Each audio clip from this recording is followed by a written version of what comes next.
Good afternoon to everyone. This is a proud and a privileged moment for ASSOCHAM to welcome our Honorable Minister Shri Dharmendra Pradhan, Honorable Minister for Petroleum, Natural Gas and Steel. He is very kindly consented to grace us this morning, and thank you very much. We have a distinguished panel, so welcome to all of you. Individual profiles and speaker profiles are already with the delegates, so I'm not going to get into names. Thank you, each one of you. Thank you, the delegates, the personalities within the delegates, people from press, media, ladies and gentlemen, a warm welcome to you all. ASSOCHAM celebrates its 101 years, and during this period of 100 years plus, we have seen the resilience of this country, ups and downs of the economy, and we are a testament of that the country is highly resilient and will emerge much stronger no matter what. We have strong macros, and the kind of talent pool that this country has is obviously going to see us through. There have been stressful times because of COVID, but I think the green shoots are already visible, and various sectors, and with oil and gas being very, very important sectors. So therefore, the discussion this morning. Prime Minister's clarion call on Atmanirbharta, as well as the $5 trillion economy. I think the sector, the energy sector, plays a very significant role. Economic growth and consumption of energy are directly proportional. You have seen in the last 10 years up to 2017, I would say about 50% increase in the consumption of fuel. We are seeing, therefore, there is a huge opportunity going forward for investments in this space, because most of the oil that we're getting imported from outside of India, 25% of the coal is coming from outside of India. While the energy and consumption of oil and gas is going up, we need to balance the act, because we also need to keep the environment in mind and the carbon emissions that one is talking about, and also the energy security that really is at play when we talk about this. And therefore, that's where the natural gas and comes into the strategic roadmap of the country, and we have to ensure that the amount of gas that we consume on a yearly basis is increasing, and the mix is different.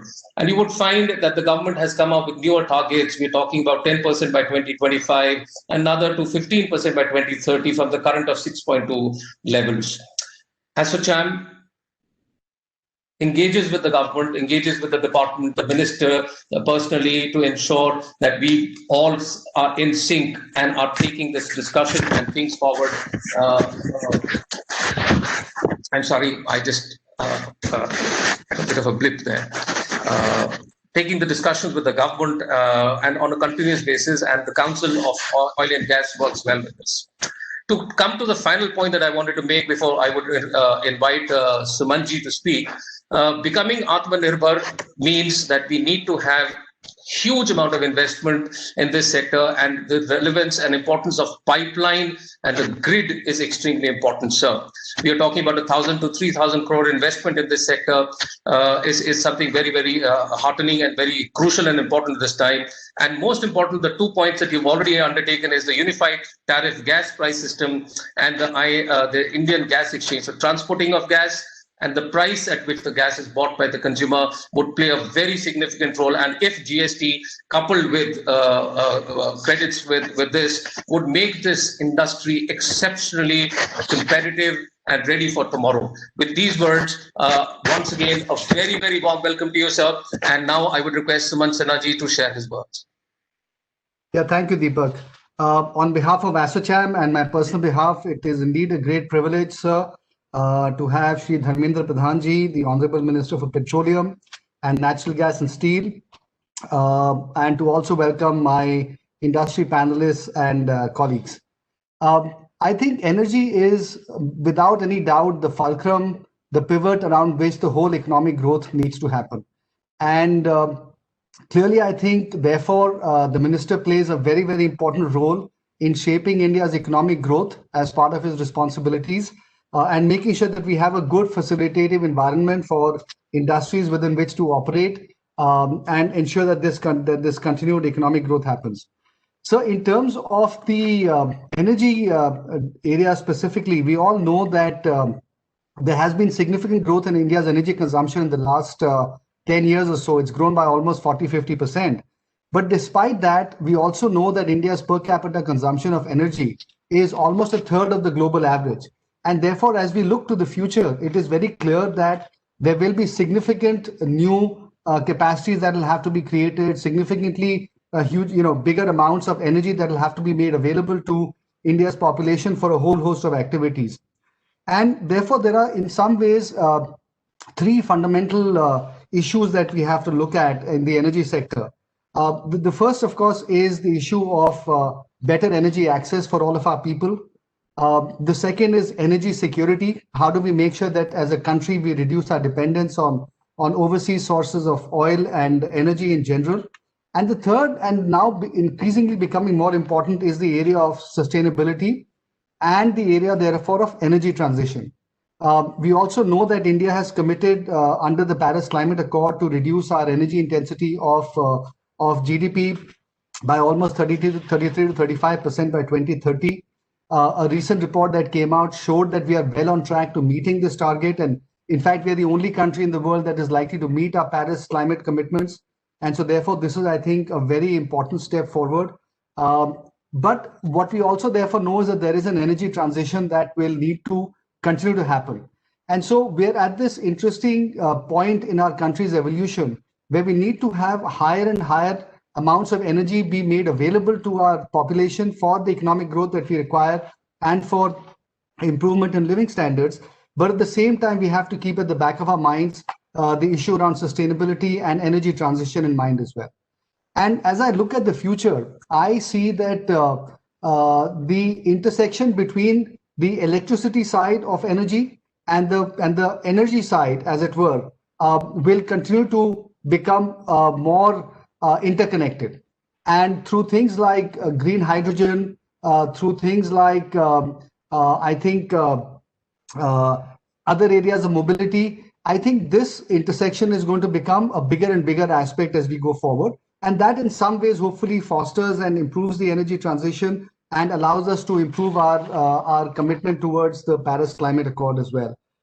I think if I look at the gas sector itself, the forecast is that we'll require almost $66 billion of new investments in the gas infrastructure across the entire supply chain, including LNG regasification terminals, the construction of pipelines, and the enhancing very much of the network of city gas distribution. And I think here I see some parallels with the electricity sector as well, where in fact we can have green hydrogen almost have an obligation for greening the gas supply and increase that over time as let's say cleaner gas becomes cheaper and cheaper over time through green hydrogen and other methods. And so I think that is something that can really over time lead to a much cleaner mix in our gas supply as well. So the last thing I would say is that R&D is a very important area, because as we look to the future, there will be a lot of, as I said earlier, intersection of technologies. And we have to really, as a country, also take the lead on the R&D side, much like some other countries in our neighborhood have done. And that, I think, will allow us to also then really improve the manufacturing side of this entire energy supply complex that we need to create. And really, I think, move forward on breakthrough technologies. So I think we really need to, as a country, invest more on R&D as well. And certainly, I think the private sector is willing to partner with the government and with academic institutions on taking a lot of that forward. So we have today with us some industry panelists who represent very important parts of the energy value chain. And I would really request them to come in and add their views as well. And then, sir, we'd love to hear from you on your vision for the energy sector, and particularly the intersections of technology, of clean energy that we see happening in the future. To me, this is one of the most exciting sectors of the economy going forward. And it's terrific that we have a very able and capable steward like you leading this whole effort, because I think that will really make our path towards the future a lot more smoother, and I think give us, all of us in the private sector, a much better vision for what is going to happen, which will then allow us to make the appropriate investments in partnership. Yeah, thank you, Sumanji. So may I request Darshan to please quickly come in with his views. Thank you very much, Darshan. Thank you, Deepak ji. Respected Dharmendra Pradhan ji, Honorable Minister of Petroleum, Gas and Steel. मैं हमारे कार्यक्रम में आपका हार्दिक स्वागत करता हूँ. Sir, welcome. Our ASSOCHAM board members, Vineet ji and Suman ji, colleagues from the oil and gas sector, industry panel and friends. I always look forward to Dharmendra ji's program because his smart vision always follows through with strong and quick action. Dharmendra ji के कार्यों को हमेशा भारत के इतिहास में सबसे pioneering and dynamic petroleum minister के रूप में याद किया जाएगा. मैं कुछ उदाहरण देना चाहता हूं. Example 1, working towards elimination of household fumes by replacing coal, firewood, kerosene with LPG. Huge success in this LPG distribution scheme. और उस स्कीम के साथ for making wealthier and middle class people giving up LPG subsidy, fantastic success. Second, creation of a biofuel policy so that we can make environmentally responsible and renewable liquid fuels.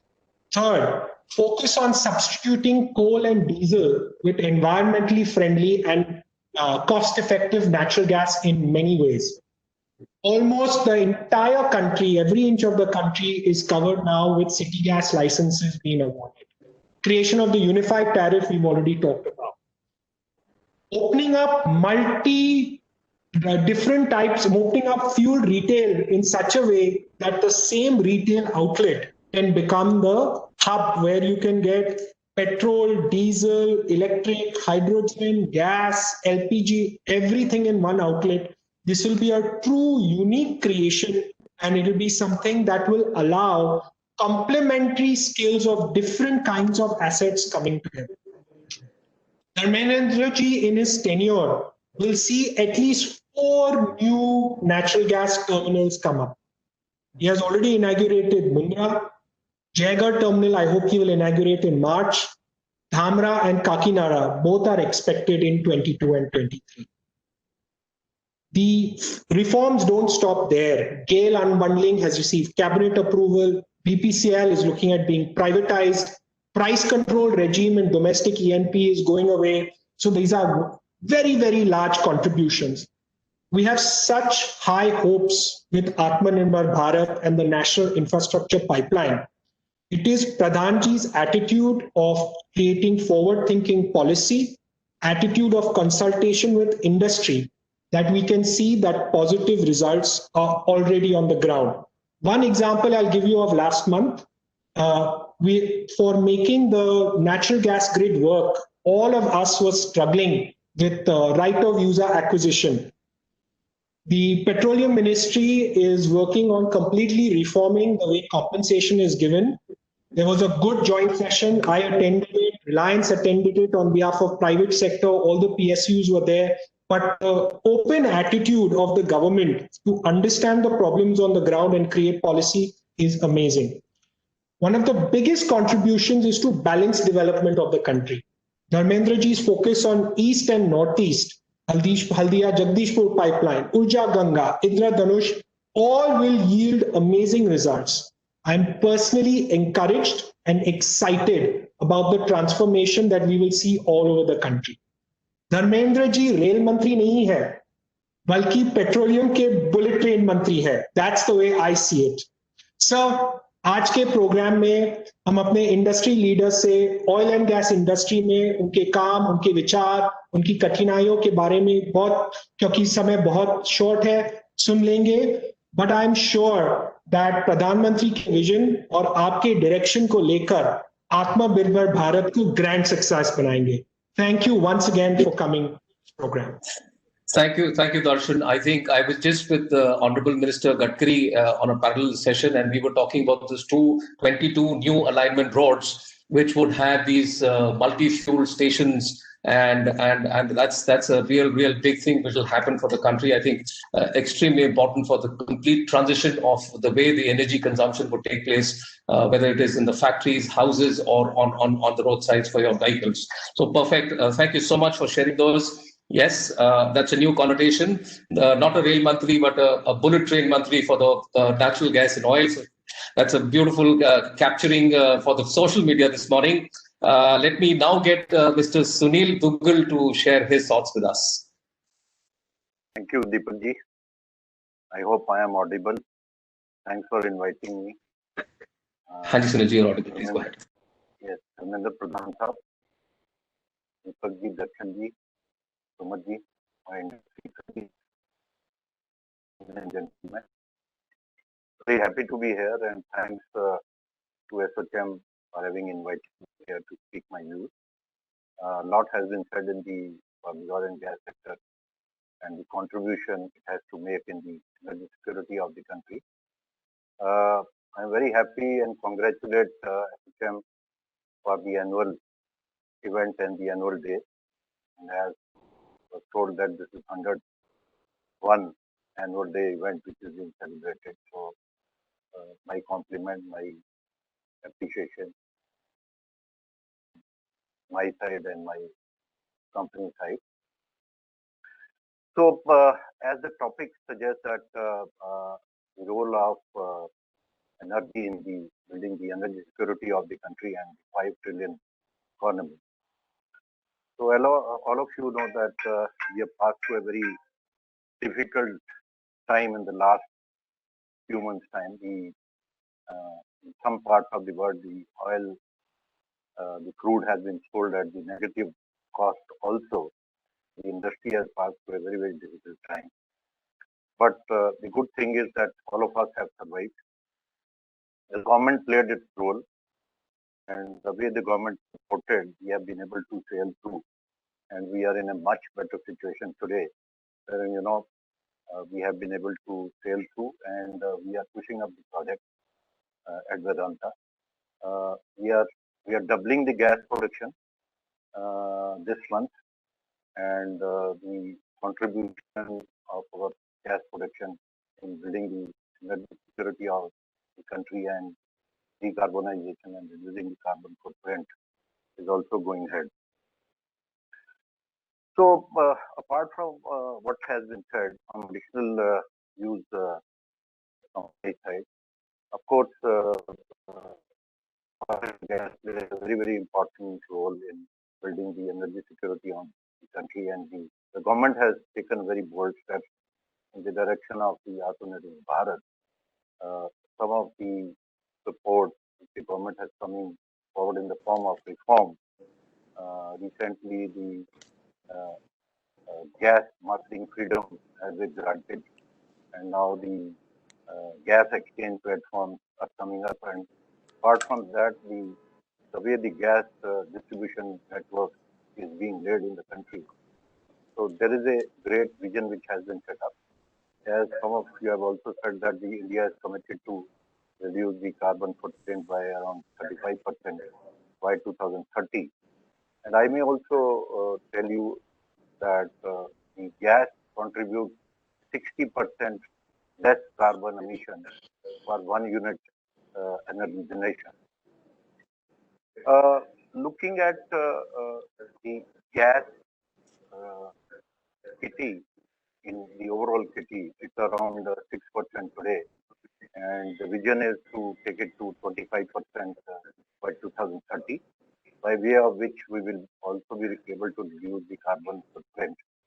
But there'll be natural growth of oil and gas consumption, which will go up, and the whole world is looking at India, how the growth in the consumption or the energy will go up. So the major part of the fuel consumption will come in our country.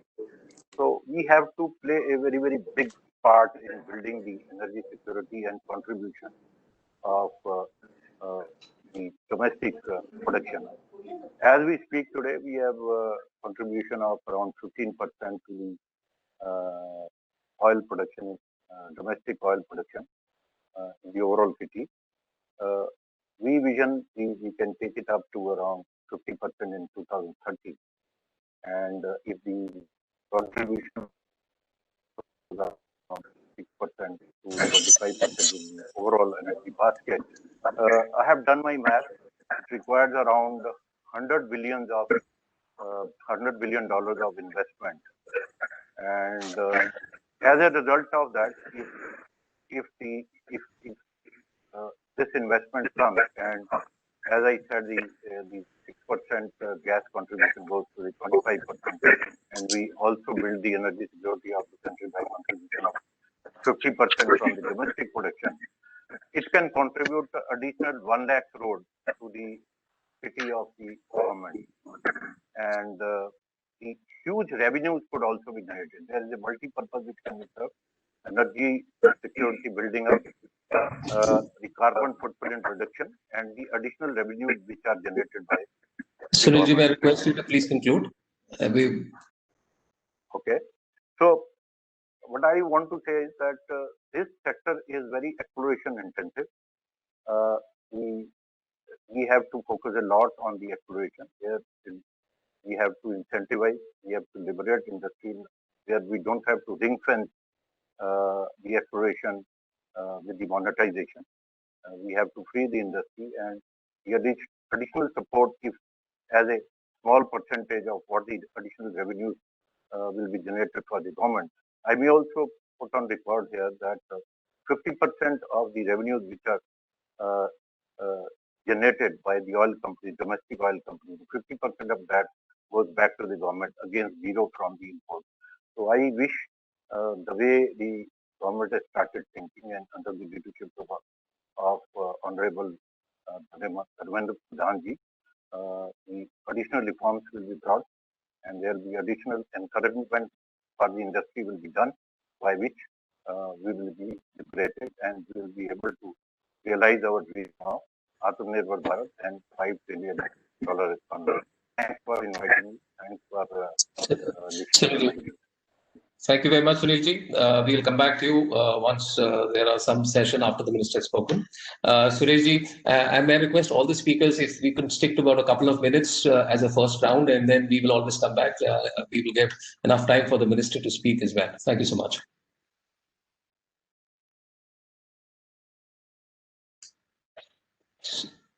Sureshji, could you please start quickly? Mr. Miglani, you're on mute.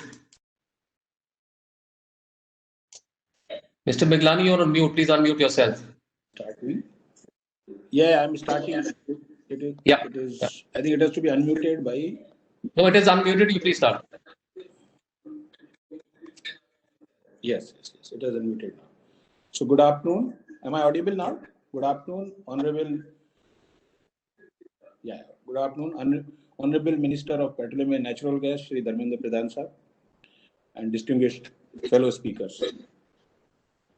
Let me first thank ASSOCHAM for giving Adani Gas and me a platform to share my thoughts. And I must compliment ASSOCHAM for complementing a very constructive 101 year. On Tuesday, our Honorable Prime Minister was in Vigha Court in Kutch and was laying foundation stone for India's largest renewable energy park. That clearly indicates that India is not only transiting in energy space, but also taking leadership in energy space. One after another, I think I fully echo what Darshan stated. Adani Gas is in a city gas space. We are currently doing 71 districts in the country, out of 406 districts. I am personally beneficiary of what Pradhan Sahab's vision and mission is of driving CGD growth, and that is where 71 districts are being done by us. We are also fortunate to have two strong promoters, Adani Group and Total. Both have stated vision to contribute to the nation building. Adani Group has already taken the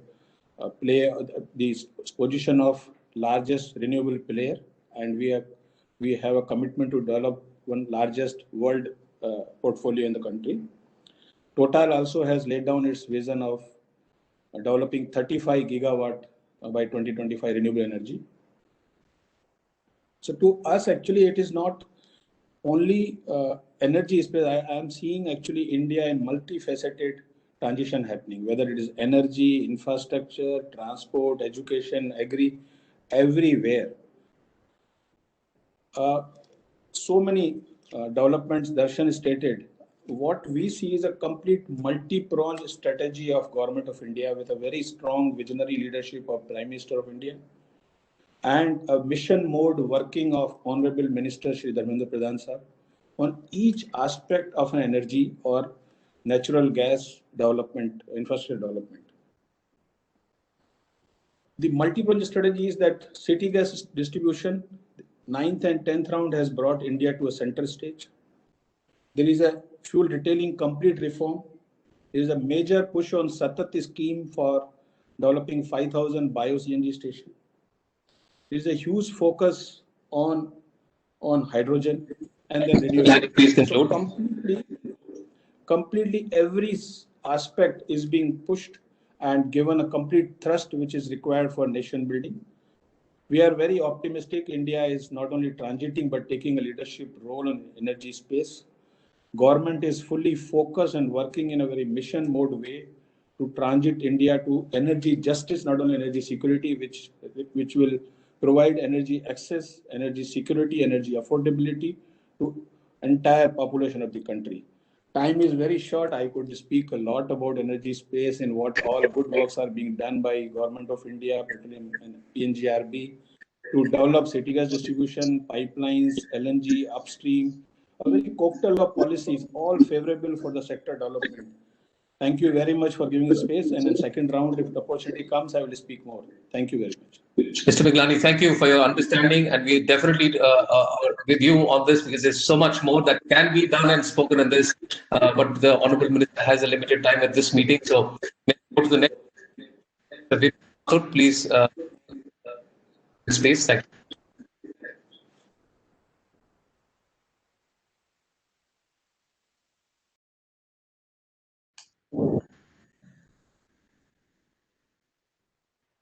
Vipulji, you're next. Okay. Very good afternoon to all. Is it clear? Yes, go ahead. Absolutely clear. You got 2 minutes, please.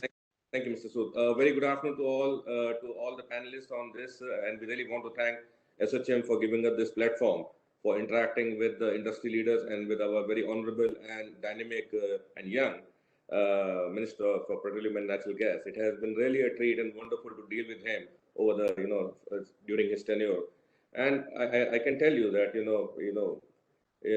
as Welspun, we are a leading line pipe manufacturer. We are one of the top 3 line pipe manufacturers in the world with a global presence, with presence in India, Saudi Arabia, and America, and with huge assets all over the place. And we are seeing as how the pipeline infrastructure is evolving across the world. While in this pandemic time, just about at every other place in the US and in Saudi, things seem to have slowed down. But I think so with the intervention of the minister and his ministry, I think so there has been an absolutely business continuity which has happened. And this is very, very commendable. My sincerest compliment to the minister and his team who have tirelessly and relentlessly worked to see that there are projects and which, and the infrastructure for the pipelines is getting developed. We are also cognizant of the fact that, there is a vision, PNGR Vision 2030, which is the foundation for creating this infrastructure in this country. However, while this vision document is in place, but the way we feel that the implementation of that vision, there is a probable scope to slightly fast track that. One of the challenges what we are seeing probably is that the reason that it is slightly not up to the speed could be that the infrastructure development is happening in a little fragmented manner. There are various agencies which are doing it, and it is our view and a suggestion for consideration that if all this if this fragmented approach can be stopped and it can be unified under one agency, whereas and this project of infrastructure development for pipeline can be taken as a mission, as we have taken a mission for Nal Se Jal, the cooking gas, the NHAIs, the electricity in every village. As and when the government has taken up that vision, we have seen the deliverance and the impact which has created. If we can take that, unified it under one particular agency and, take it as an energy mission, I think so the infrastructure development in this country would gain a momentum which it needs. Thank you, Vipulji. I would request you to please conclude. I'm very sorry that I'm being like this, but I'm my apologies. But I'll have to take the clock of the minister as well. Thank you so much. Please conclude. I understand that. Thank you very much. It is a pleasure. Thank you very much, sir. Yeah, Mr. Prabhdas. Yeah, good afternoon, Honorable Minister, Mr. Dharmendra Pradhan, distinguished panelists and participants. Our Prime Minister has set a vision to make India self-reliant and self-sufficient and Atmanirbhar, and has a roadmap to make India $5 trillion economy for 2025. Coming to energy, we have noted in the economic survey that India, the problem of energy poverty has been more pervasive than income poverty. Hence, raising GDP and income level to improve our living standard will require boosting people's access to consumption of energy. Current consumption, everybody knows, is 0.6 million ton oil equivalent as compared to 1.8 million ton of oil equivalent in the world average. India in 2019 consumed 34 exajoules of energy. 30%, that is nearly 10 exajoules, came from oil. Rest came from coal, gas, hydro, nuclear, etc. Now, to achieve $5 trillion economy by 2025, we got to multiply this energy consumption by at least 1.5 times, if not 2. And that will require 50 exajoules of energy, 15 exajoules of energy from oil alone. It's a huge task. It's not an easy task. All forms of energy has to come in to meet this requirement. We have to focus on all, including gas, bio, solar, wind, coal, and oil. It requires policy interventions and the support. But I convey that all sorts of energy have to come in to meet this requirement, huge requirement. Coming to oil, coming to basically refinery. Currently, we have 250 million ton of capacity. It has to go to 350 to 400, and that's what Honorable Prime Minister mentioned, that our capacity has to increase to 400 million ton. So I'm sure that the refinery sector will certainly keep up to the expectation. With the support and the encouragement which we are already receiving from the ministry, I think this sector will keep your and country's expectation. Thank you. Thank you very much. May I now call the last speaker, Akhil Mehrotra, please? Yeah, thank you. Respected Dharmendra Pradhan, on my honorable panelists, thank you for giving me this opportunity to speak here. I'll keep it short. I think we all know that India is going through a transition of energy, and thank you, Shri Pradhan, for pushing the increase of gas in various sectors, including bringing the unified tariff, which will help the pipelines. We are a pipeline company, a pure transmission company, India Pipeline Infrastructure Limited, promoted by Brookfield. I can assure you, we want to invest more and more into various other sectors and infra sectors and put at least $20-30 billion more. So we'll be very happy to partner with the government of India to invest more and more in the oil and gas sector. As far as industry goes, keeping in view the topic today, that energy transition to fuel growth, I can see that what industry can do is decarbonize our energy needs. So if we are using coal and oil, we should move towards gas and renewables, which the government is pushing for. We all should also increase our operational efficiencies. We in our company are increasing efficiency to decrease any kind of GHG emissions to ensure that the climate agenda of the government of India is met. And also, we should all start looking at deploying newer technologies, which we are also doing in terms of using artificial intelligence, machine learning to ensure that we move to a sustainable future.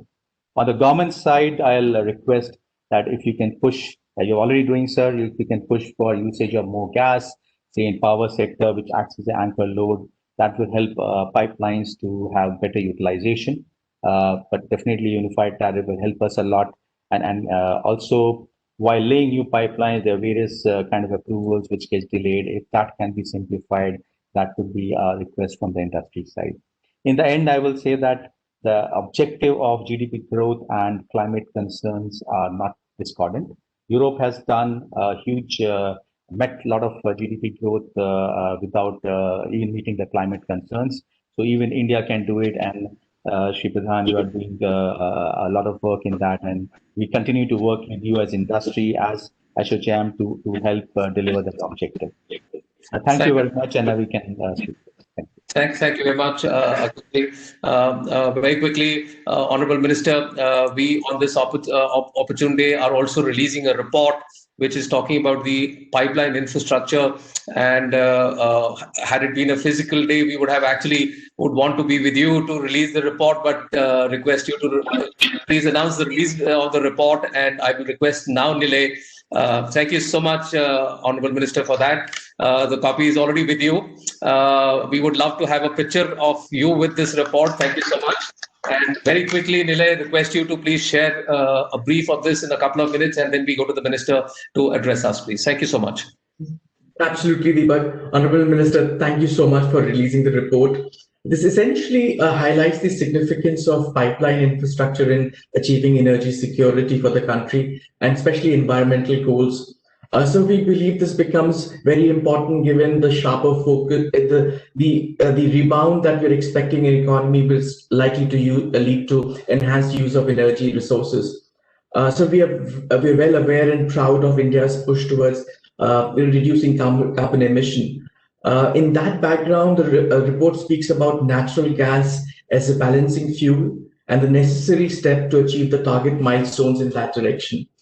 In fact, sir, we believe that the report can lay down the requirements of moving towards a gas-based economy. In that context, in the report, we speak about the government's focus on targeted development using economic corridors, which is also about developing large hard infrastructure. And therefore, we build upon the needs and demands of these corridors and how this infrastructure can help achieve that. A couple of more quick points before we get you to speak. I've had the privilege of working with you and know your vision and efforts on transforming the sector. India is on a path to achieve energy security, and the report builds upon the recommendation of the National Infrastructure Pipeline, including specific roles to be played by various agencies to build this infrastructure, including perhaps assessing the need for separation marketer and transporter of oil and gas commodity. We also build upon the PNGRB Act, which already regulates the entire set of activity. And in that context, we just hope that this report that we have releasing today provides some evidence and data and to get discussion going with the ministry and other stakeholders to drive the road ahead for this infrastructure. With that, sir, we wanted to request for your comments to the session. Thank you, Nilay. Honorable Minister, thank you so much for patiently listening up to the all panel members that are here, all excited and are very keen to listen to what you have to say now. The floor is yours. Thank you so much.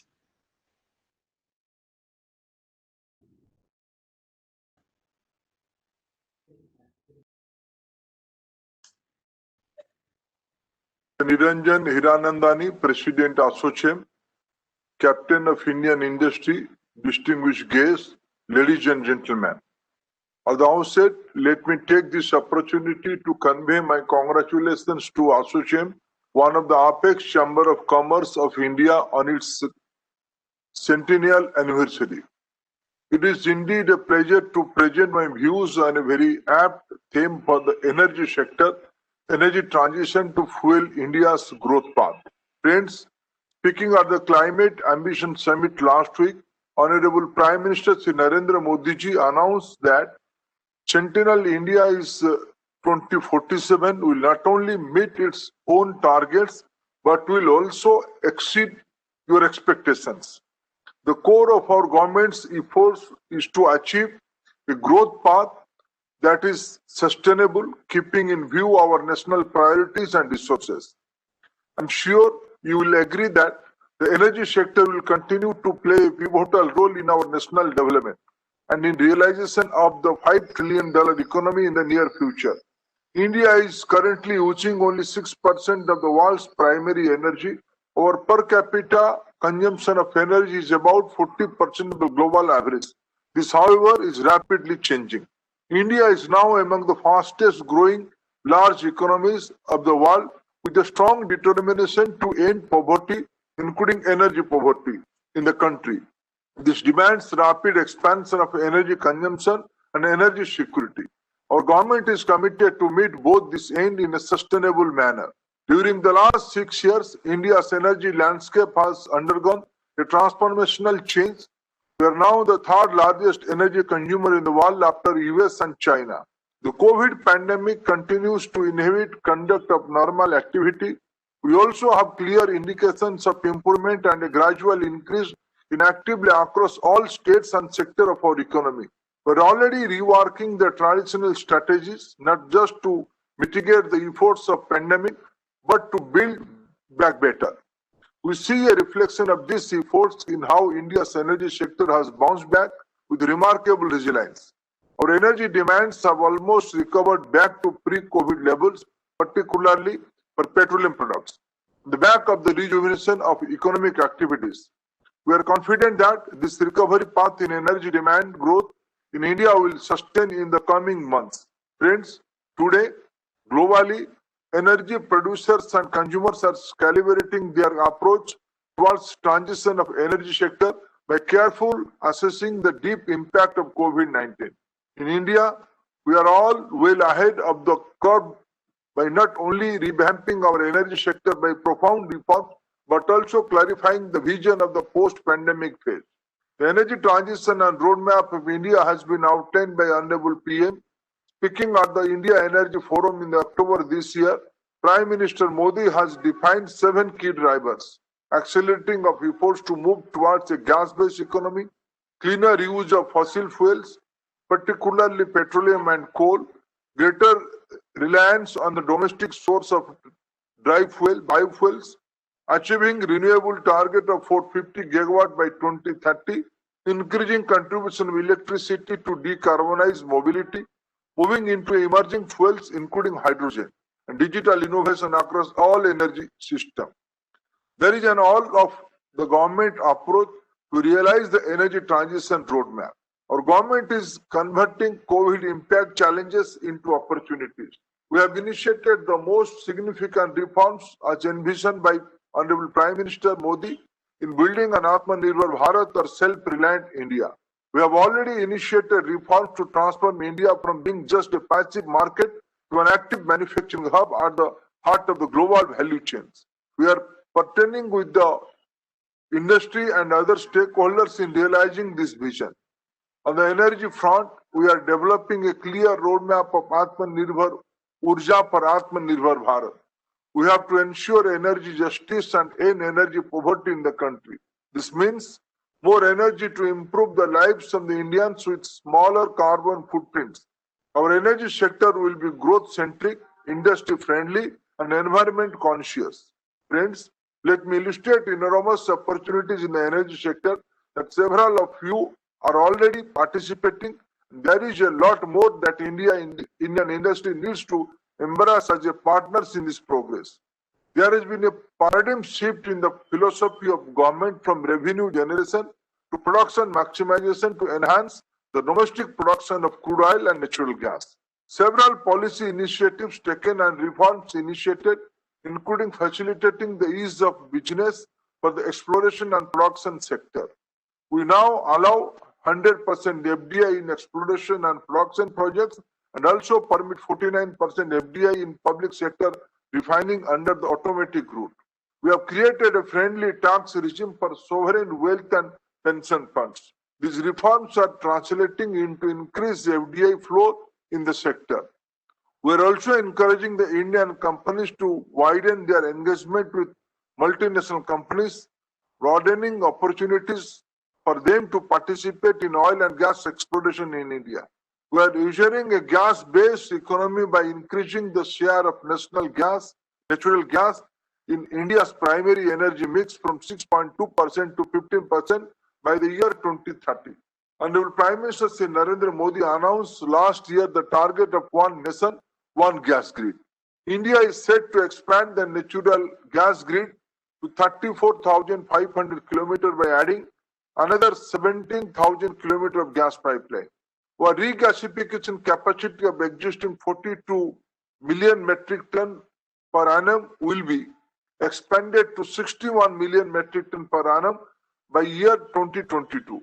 In October this year, natural gas marketing reforms were announced to prescribe standard procedure to discover market price across various contractual regimes through a transparent and competitive manner. Also, last month, we have rationalized tariff to make natural gas affordable in every part of the country. India's fast automated national level gas trading platform was launched in June this year to promote and sustain an efficient and robust gas market and foster gas trading in the country. Coverage of city gas distribution projects are being expanded to 232 geographical areas spread over 400 districts, with the potential to cover about 53% of country's geography and 70% of the population. We are adopting clean mobility solution with greater use of LNG as a transportation fuel, including long-haul trucking. We plan to have 1,000 LNG fuel stations across the country. Last month, foundation stone was laid for the nation's first 50 LNG fuel stations. On the investment front, we have envisaged a spend of 60 billion in creating gas infrastructure till 2024, including for pipelines, LNG terminals and CGD networks.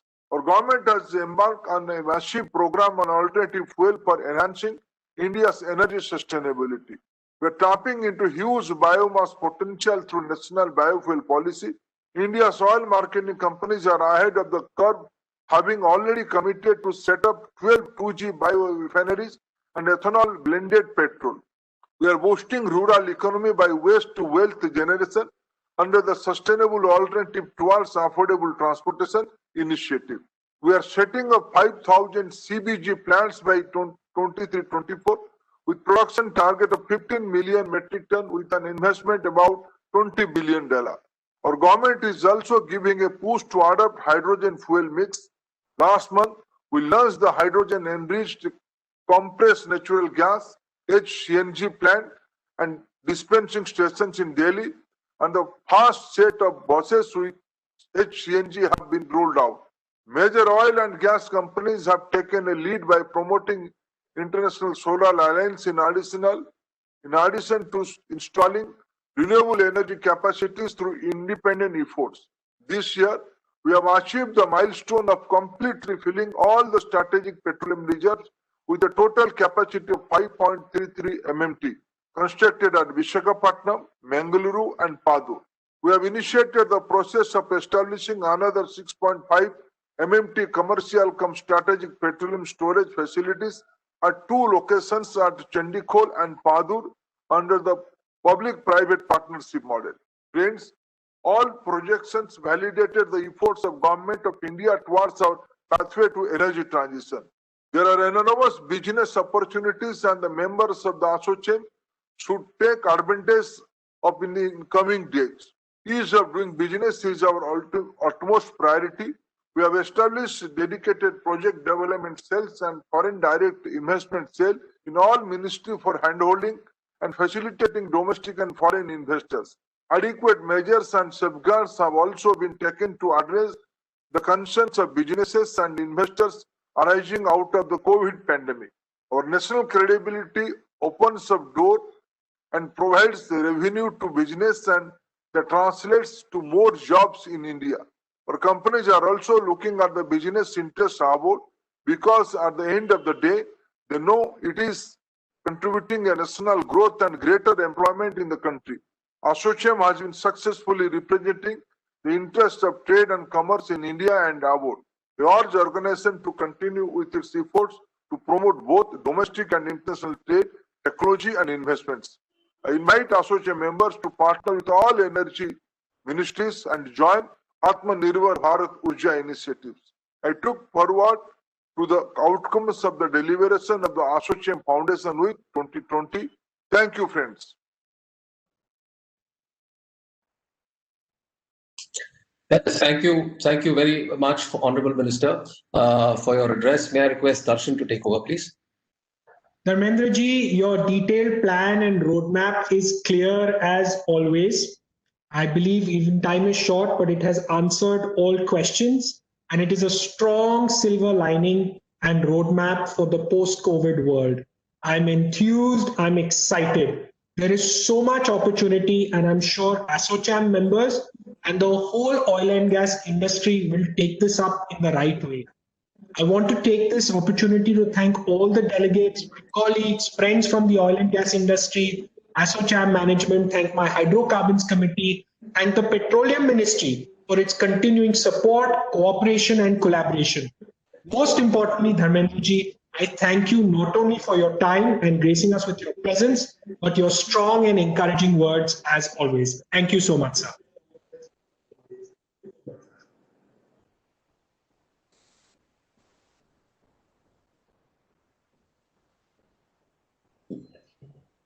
Thank you, everyone. Karan, we can stop the session, please. My apologies because the time was short. Most of you are wanting to speak more than that, but I'm sure we'll create another platform where we'll have more time and we will undertake that. Bring it forward. Thank you. Thank you all. Bye. Thank you, Deepak ji. Thank you. Thank you. Thank you, Darshan. Darshan Thank ji. you. Thank you, sir. Thank you.